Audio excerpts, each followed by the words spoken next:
মুসলিম শরীফের 2248 নম্বর হাদিস।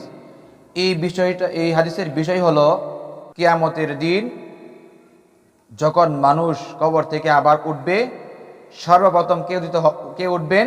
আবি হুরায়রা রাদিয়াল্লাহু তাআলা আনহু قال, হযরত আবু হুরায়রা রাদিয়াল্লাহু তাআলা থেকে হাদিসটি বর্ণিত আছে, রাসূল আকরাম সাল্লাল্লাহু আলাইহি ওয়াসাল্লাম বলেন, قال রাসূলুল্লাহ সাল্লাল্লাহু আলাইহি ওয়াসাল্লাম, রাসূল আকরাম সাল্লাল্লাহু আলাইহি ওয়াসাল্লাম বলেছেন, আনা সাইয়্যিদু ওয়ালিদা আদম ইয়াউমাল কিয়ামাহ আউয়ালু মান ইয়ানশাকু আনহুমুল কবুর।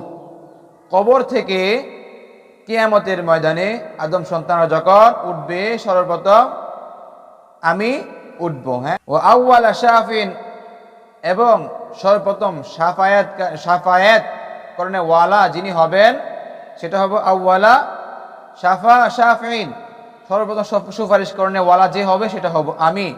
ও আউয়ালা মুশাফফাইন, এবং সর্বপ্রথম আমার শাফায়াতকে আল্লাহ তাআলা গ্রহণ